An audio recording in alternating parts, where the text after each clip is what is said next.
નમસ્કાર દર્શક મિત્રો, તમે જોઈ રહ્યા છો સાયકલ વિભાગ સંચાલિત ઝટપટ ન્યૂઝ અને નવસારી લાઈવ. આજે નવસારી મહાનગરપાલિકા દ્વારા વિભાજન વિભીષિકા સ્મૃતિ દિવસ તરીકે ઉજવવામાં આવ્યો હતો અને ટાઉન હોલ ખાતે એક કાર્યક્રમ રાખવામાં આવ્યો હતો, જેમાં નવસારીના સાંસદ અને જળશક્તિ મંત્રી તેઓ CR પાટીલ ખાસ ઉપસ્થિત રહ્યા હતા. તેમજ આદિજાતિ વિકાસ મંત્રી અને કુટીર અને ગ્રામ ઉદ્યોગ ગુજરાત સરકારના મંત્રી નરેશ પટેલ પણ ખાસ ઉપસ્થિત રહ્યા હતા. નવસારી મહાનગરપાલિકા મેયર અશોકભાઈ ધોરાજીયા તેમજ જિલ્લા પંચાયતના પ્રમુખ નિરાલીબેન નાયક તેમજ નવસારીના ધારાસભ્ય રાકેશભાઈ દેસાઈ સહિતના આગેવાનો ઉપસ્થિત રહ્યા હતા. તેઓ દ્વારા સ્મૃતિ દિવસે એટલે કે જે આજે વિભાજનના લઈને જે લોકોએ પોતે એનો જીવ ગુમાવ્યો હતો તે લોકોને શાંતિ માટે એક અનેકો કાર્યક્રમનું આયોજન ટાઉન હોલ ખાતે કરવામાં આવ્યું હતું. ત્યારબાદ કાર્યક્રમ પૂર્ણ થયા બાદ નવસારીના બસ ડેપો એટલે જે નવો ST ડેપો છે ત્યાંથી શહીદ ચોક સુધીની મીણબત્તી લઈને એક યાત્રાનું પણ આયોજન કરવામાં આવ્યું હતું અને જેમાં નવસારી મહાનગર કમિશનર સહિતના આગેવાનો જોડાયા હતા અને નરેશ પટેલ મંત્રી પણ તેમાં જોડાયા હતા. ત્યારે આ પ્રસંગે નવસારીના જે મંત્રી છે નરેશભાઈ પટેલ તેઓ શું કહી રહ્યા છે, આવો સાંભળીએ. આજનો સંધ્યાકાળ ખૂબ યાદગાર દિવસ છે. નવી પેઢી અને આપણે સૌ એમાંથી ઘણું બધું શીખી શકીએ એવો દિવસ છે. 15 ઓગસ્ટ સ્વતંત્રતા દિવસ તરીકે આપણે ખૂબ ઉત્સાહપૂર્વક આપણે બધા પૂરા દેશમાં ઉજવતા હોઈએ છીએ, પણ 14મી ઓગસ્ટ એ એવી એક યાદગાર દિવસ છે કે આપણને આજે પણ ભૂલી શકાતો નથી. વિભાજનની વિભીષિકા અને સ્મૃતિ દિવસ તરીકે જે ઉજવવાનો ને આપણા આદરણીય નરેન્દ્રભાઈ મોદી સાહેબે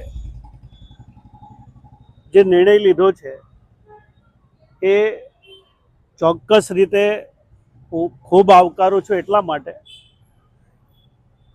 કે 8 દાયકા પહેલાં જે આ દેશની અંદર જે ઘટના બની અને એ ઘટનામાં હજારો લોકોએ જે આહુતિ આપી છે, પરિવાર છોડવું પડ્યું છે, પોતાનું સરનામું ભૂલી ગયા છે, કેવા દિવસો વિતાવ્યા હશે એ આજની પેઢી કે આપણે બધા જાણી શકતા નથી. એટલા માટે આ વિભાજનની વિભીષિકા અને સ્મૃતિ દિવસ એ આપણને ખૂબ શીખવી જાય છે. અને આજના દિવસે જ્યારે અમારે વક્તા પણ હતા, આ કાર્યક્રમની અંદર આપણા રાષ્ટ્રીય ખાસ કરીને ભારત સરકારના કેબિનેટ મંત્રી શ્રી આદરણીય CR પાટીલ સાહેબ પણ ઉપસ્થિત હતા. ધારાસભ્યશ્રી, અન્ય આગેવાનો, ખૂબ મોટી સંખ્યામાં લોકો પણ જોડાયા હતા. હું આશા રાખું છું કે આજનો દિવસ એ અતિ મહત્ત્વનો છે. નવી પેઢી એમાંથી કંઈ શીખે અને આપણો દેશ એક રહે. ભલે આપણી ભાષા અલગ હોય, આપણો પહેરવેશ અલગ હોય, આપણો પ્રાંત અલગ હોય, આપણું રાજ્ય અલગ હોય, પણ રાષ્ટ્ર એક છે. અને રાષ્ટ્ર એક હોય તે સમયે બધાએ એક થઈને રાષ્ટ્રની પ્રગતિ કેવી રીતે થાય એ જ બધાએ ચોક્કસ રીતે વિચારવું જોઈએ. ને એટલા માટે આજનો દિવસ બહુ યાદગાર છે અને એમાંથી ઘણું બધું શીખવા જેવું છે. આભાર. તો કમિશનર શું કહે છે, આવો સાંભળીએ. આજે મિનિસ્ટ્રી ઓફ કલ્ચર ભારત સરકાર દ્વારા વિભાજન વિભીષિકાનો જે કાર્યક્રમ યોજાવેલો હતો તેમાં 14મી ઓગસ્ટને જે છે એ પાર્ટીશન ડેઝ છે એની સ્મૃતિમાં આખો યોજના કરવામાં આવેલી હતી અને એની અંદર આજે બહુ ઉત્સાહપૂર્વક બાળકો, યુવાનો અને તમામે ભાગ લીધો છે.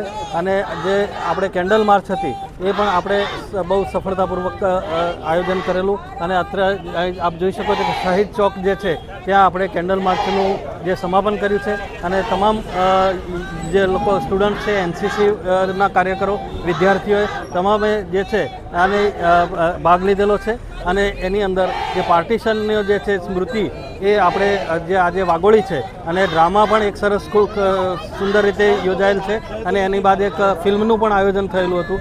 આમ આખો જે કાર્યક્રમ જે છે એ આપણને જે 1947નું પાર્ટીશનની યાદગીરી સ્વરૂપે આવી હતી. તમામ ને મારી જે તમામ સ્ટુડન્ટ છે અને તમામને મારી એક પેલી છે કે આ પ્રકારના કાર્યક્રમની અંદર આપણે ભાગ લેવો જોઈએ. Thank you. તો કમિશનર જયેશ ઉપાધ્યાયે સમગ્ર ચિતાર આપ્યો કે કઈ રીતે આ કાર્યક્રમનું આયોજન કરવામાં આવ્યું હતું અને તેની સંપૂર્ણ માહિતી તેમના દ્વારા આપવામાં આવી હતી. ત્યારે આ જ પ્રકારના અનોખા સમાચાર માટે જોતા રહો સાયકલ વિભાગ સંચાલિત ઝટપટ ન્યૂઝ અને નવસારી લાઈવ. શું તમે શરીરના સાંધાના દુખાવાથી પીડાઈ રહ્યા છો કે પછી તમે કોઈ સ્પોર્ટ્સ ઇન્જરીથી પીડાઈ રહ્યા છો?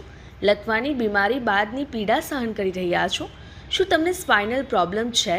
તો આ તમામ દુખાવાને હવે બાય બાય કરી દો, કારણ કે માસ્ટર ડિગ્રી ધરાવતા ખૂબ જ અનુભવી ફિઝિયોથેરાપિસ્ટ ડૉક્ટર અમિત પટેલ પાસે તમે આ તમામ સમસ્યાઓનું સચોટ નિદાન કરાવી ફરીથી નોર્મલ જિંદગી જીવી શકો છો.